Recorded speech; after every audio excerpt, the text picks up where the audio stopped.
Hey, yeah. Hi, yep, okay. Hey, Jesus Christ. Hello, for the 30th time, hello. I'm not a happy person. I'm Jules Gem, and I don't know what to do with my hands. Welcome to the first episode of Eat My Hat, a show where I cook whatever I want. And that's it. That's the intro, I'm done. This first episode is dedicated to the sensational game, The Last of Us Part 2. I won't go into a detailed review of it right now, but to me this game is complex, visceral, compelling, and what I think is a substantial successor to the first of its name. It is without a doubt nothing short of a masterpiece.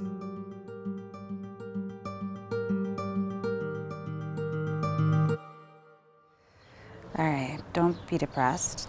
I was really fascinated by a new group of people called the Seraphites. They're a brutal, merciless religious cult in Seattle and the main antagonist against the Washington Liberation Front. The Seraphites, or Scars, base their religion around the teachings of a prophet who spouted that the infection is a punishment for mankind's over-reliance on technology and machines. Therefore, they live in a primitivist manner, preferring no electricity and living off the land. I decided to create a full meal inspired by the Seraphites and their way of living. So on today's Seraphite menu, we have items found in their camps: grilled rainbow trout, corn and Brussels sprout succotash, and rosemary russet potatoes. So go ahead and lightly drown your coals in lighter fluid, and just light up a match and set those bad boys on fire. And ignore the highly irritating way I'm wearing my shoe, please. The coals will be ready to use in about 20 minutes when they've mostly turned gray, like our souls at the end of this game. Next, we've got to hunt down a wild pig and scavenge the bacon from its belly. So long as the pig receives pets, it will remain tame and allow for bacon retrieval. Good boy. You'll want to scavenge about 1 package worth. Preheat a cast iron skillet atop your coals for 5 minutes and then take your bacon, cut it in half if you intelligently decided to use a very small skillet, and place it on the pan. I'm assuming these coals are on a medium-ish high heat, so the bacon will cook fairly quickly. Flip them over once they're nice and crispy, and repeat on the other side. Once they're done, place them on a paper towel-covered plate to drain. If necessary, cook any additional bacon in the same juice. And don't discard this gold. We're gonna keep that bacon fat to drink later. I'm kidding. I'm not a demon, it's for the Brussels sprouts. Leave your skillet on the grates to get smoking hot. Like me, cutting out in the sun.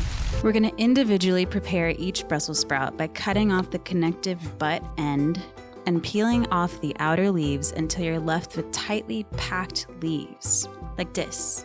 Slice in half, rinse and repeat for 1 pound of Brussels. Drizzle about 3 tablespoons of bacon fat on the Brussels, and then toss them around. Oop, no apostates here. And place flat side down into the smoking hot skillet.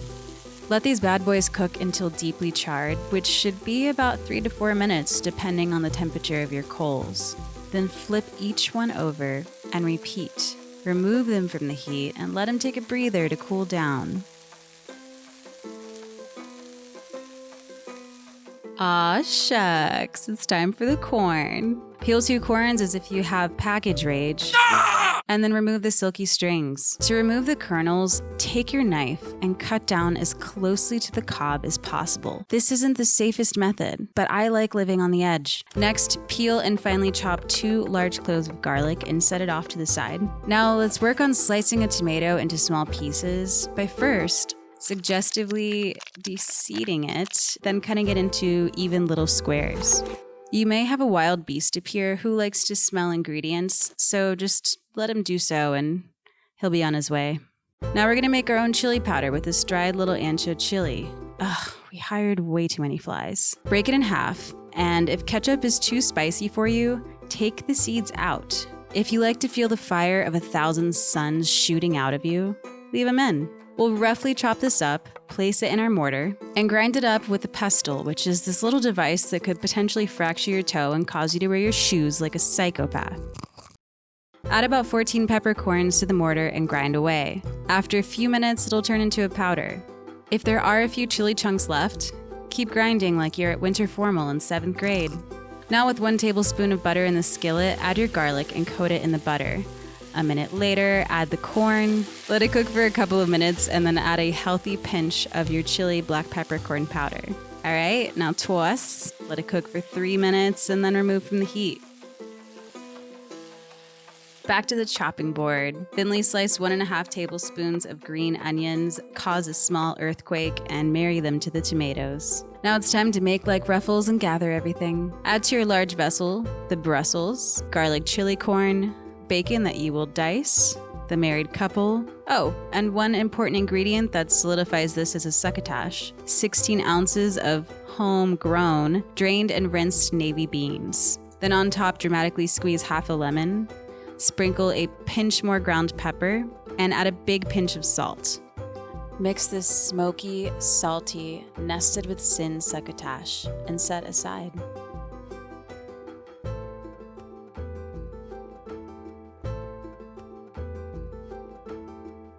I saw a lot of russet potatoes in the Seraphite farm, so I thought I'd put this together simply. First, cut 2 large potatoes into evenly sized little squares. Then grab your rosemary and remove the leaves by pinching the stem near the top with one hand, and with your other, run your fingers down the length of the stem from top to bottom. Do this with 2 to 3 medium-sized stems. Finally, chop the rosemary and set aside for later use. In the same smoking hot cast iron, suspend your disbelief and grab your canola oil that you totally grew yourself and pour in about 3 tablespoons worth.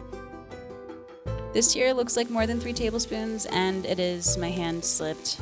Anyway, I'm going to show you what not to do. Do not overfill the skillet with potatoes. Only cover the bottom of the pan with 1 layer of them. What I did wasn't terrible, just resulted in soggier potatoes. Nicely toss them. Let them cook for about 6 to 7 minutes until fork tender. Once forky, remove and place them on a paper towel-lined plate. While they're still warm, sprinkle the rosemary on top with a big pinch of salt and pepper. Mix them all up and set aside.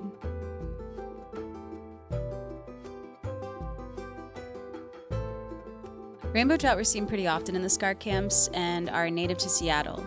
You can find them at a fish market or a local river. Make sure they're gutted, descaled, cleaned, and dried thoroughly. We're gonna stuff these bad boys, so start off by slicing some slices of lemon in half, and then scoring your fish. To do this, take a sharp knife at 45 degrees, like I'm not doing here, parallel with the gills, and slice about 1/2 inch deep. Do this 3 times on each side. This will cause the fish to lose a little moisture on the outside, but it makes the skin crispy. Next, to prevent them from sticking to the grill, we'll coat each side with about a tablespoon of canola oil. Now massage the oil into the fish, coating the outside of it thoroughly. Then take some kosher salt and generously coat both the inside and outside of the fish. You'll want to do this part right before grilling, as the salt can break down the proteins and draw more moisture out of the fish. Then stuff with your sliced lemon slices, dill, and thyme. This part is a little time consuming, but you'll get it. Get it? Yeah, okay. What is the downside to eating a clock? It's time consuming. You for sure, without a doubt, want to tie these with twine to keep everything inside the fish. I did not do that, so you could see what not to do once more. Okay, this is important. Make damn sure that your grill grate has been scrubbed and oiled. This will prevent your fish from sticking. Just take a cloth or a paper towel, put some oil on it, and lube up those grates. At last, carefully place these bad boys on the grill, cover, and let them cook on this side for 6 to 7 minutes. You'll know they're done on this side when you flip it over and the skin looks like this. Nice and lightly charred. Repeat on the other side until it looks the same. So here we are, a tantalizing meal that will leave you wanting to practice ritualistic sacrifices. We of course need quality assurance. This is Pete, a dog I hired to get views. His breed of dog is small horse. Okay, Petey Bird. Sit. This is George, Pete's agent. He wanted me to tell you that Pete won the Oscar for Best Sad Puppy Eyes. Sit, Georgie. Thank you. Oh, double handshake. A round of applause from them both. Okay, I think we have everyone's approval. Good job, everyone.